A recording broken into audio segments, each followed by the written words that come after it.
Hello बच्चों, let's read the question. The question says the correct order of stability is.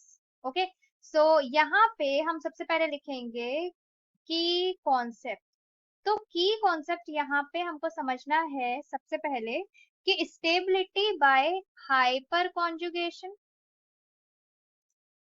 Okay, and also we have to understand stability in terms of heat of hydrogenation. Okay, ये हमारा क्या हो गया, ये हमारा हो गया की concept. Fine. Next what you have to think of is के हमें क्या दिया गया है. यहाँ पे हमें दिया गया है to butene and one butene. Okay, in the options if you will see. तो अभी to butene, okay, and one butene है हमारे पास. ओके, तो सबसे पहले हम देखते हैं कि अगर हम टू ब्यूटीन बनाएंगे तो CH3CH double bond CH then CH3, ये हो गया टू ब्यूटीन. अगर हम वन ब्यूटीन बनाएंगे तो ये हो जाएगा CH2 double bond CH1 CH2 CH3. Okay, अब यहाँ पे आपको ये देखना है कि जो हाइपर कॉन्जुगेशन होता है वो कैसे होता है. वो ऐसे होता है कि जो डबल बॉन्ड है, फॉर एग्जाम्पल यहाँ पे जो डबल बॉन्ड है इस पे ये हुए अल्फा कार्बन. तो अल्फा कार्बन पे जितने भी एच होते हैं, जितने भी अल्फा एच होंगे वो हाइपर कॉन्जुगेशन कराएंगे. कैसे? क्योंकि एच शिफ्ट से. Okay, there will be H shift. Okay, that is double bond electrons will eventually shift and that will lead to what? It will lead to hyperconjugation. Fine. तो जितने ज्यादा alpha H होंगे, okay, उतने ज्यादा will be stability. वो molecule उतना ही stable होगा. Okay, तो यहाँ पे हमारे पास कितने अल्फा एच है टू ब्यूटीन में? हमारे पास है 6. और यहाँ पे ये है alpha carbon. I mean, I'm so sorry. This one is the alpha carbon. Okay. Double bond carbon जो होता है उसके उसका नेक्स्ट होता है अल्फा कार्बन. तो यहाँ पे हमारे पास अल्फा एच कितने हुए हैं, उस पे कितना एच लगे हैं? It is just 2 in number. Okay, तो ऑब्वियसली यहाँ पे स्टेबल टू ब्यूटीन ज्यादा होगा. अब हमने देख लिया कि टू ब्यूटीन जो है वो ज्यादा स्टेबल होगा वन ब्यूटीन से. तो अब हमको ये देखना है कि सिस और ट्रांस, बिकॉज हमको ऑप्शंस में सिस और ट्रांस भी दिया हुआ है, तो सिस और ट्रांस के रिस्पेक्ट में देखेंगे तो क्या होगा. यहाँ पे अब हमको ब्यूटीन की बात करनी है, टू ब्यूटीन की. तो सी डबल बॉन्ड सी, ये हम बना रहे हैं सिस.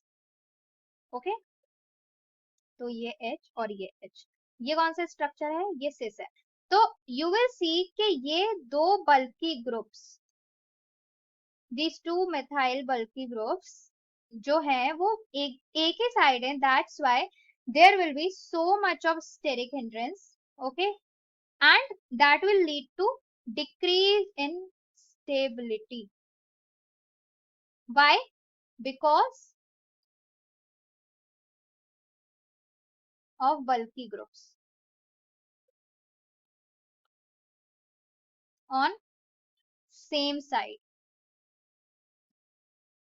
Okay, that's why cis जो है वो कम स्टेबल होगा इन रेस्पेक्ट टू ट्रांस. अब हम बनाएंगे ट्रांस. अगर हम ट्रांस टू ब्यूटीन बनाएंगे तो कैसा बनेगा? It will be like C double bond C, over here it will be CH3, it will be CH3 and H. तो यहाँ पे जो ये दोनों ग्रुप्स हैं ये ऑपोजिट डायरेक्शन में है. सो यहाँ पे स्टेरिक हिंड्रेंस होगा ही नहीं, बट यहाँ पे हमको क्या दिखेगा? Steric hindrance.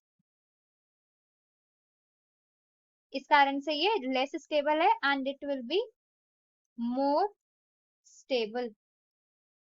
Okay, so trans क्या हुआ, ट्रांस ज्यादा स्टेबल हुआ, राइट। तो हम फाइनली क्या लिख सकते हैं, हम फाइनली इस, अगर इस रिस्पेक्ट में देखेंगे स्टेबिलिटी, तो हम लिख सकते हैं जो दिया है हमको ट्रांस टू ब्यूटीन, ओके, फिर उससे ज्यादा सिस हुआ टू ब्यूटीन, और उससे ज्यादा हुआ वन ब्यूटीन। Fine, okay. अब हमको ये भी देखना है कि अगर हम इस आंसर को देखेंगे in respect to heat of hydrogenation, तो यहाँ पे हम लिखेंगे ऑर्डर ऑफ स्टेबिलिटी एंड यहाँ पे हीट ऑफ हाइड्रोजनेशन। तो हीट ऑफ हाइड्रोजनेशन से हम बात करें तो बेसिकली क्या होता है कि स्टेबिलिटी जो भी होती है किसी एल्कीन की, एल्कीन की स्टेबिलिटी जो होती है वो डिपेंड करती है on the heat of hydrogenation पे ऑफ दैट पर्टिकुलर एल्कीन। तो अगर आप बात करो तो द हीट ऑफ हाइड्रेशन जो होता है it is what, it is the standard enthalpy change in hydrogenation of what, of this particular alkene. So जितना ज्यादा कम होगा, इधर पे हम लिखते हैं lower the heat of hydrogenation, जितना हाइड्रोजनेशन हीट कम होगी ऑफ एन एल्कीन, उतना ही ज्यादा वो स्टेबल होगा। Okay, fine. तो यहाँ पे जो ट्रांस टू ब्यूटीन होता है, इसका हीट ऑफ हाइड्रोजनेशन कितना होता है, माइनस में होता है 115.5। अगर हम सिस टू ब्यूटीन की बात करें तो it will B 119 and minus 0.6, and one butene का होता है माइनस 126.8। ओके, तो अगर इस हिसाब से भी आप देखोगे तो जितना ज्यादा कम हीट होगी उतना ज्यादा मॉलिक्यूलर स्टेबल होगा। तो सबसे कम यहाँ पे किसकी हो जाएगी, इसकी हो जाएगी trans butene, then it will be of what, cis, then it will be of cis. तो ये स्टेबिलिटी ऑर्डर तब भी फॉलो होगा। तो what will be the final answer over here, यहाँ पे आंसर हमारा हो जाएगा in both the terms option B, trans to butene, cis to butene, and one butene. So here at last we will write the final answer. It will be the option B. So I hope you understand it well. Best of luck.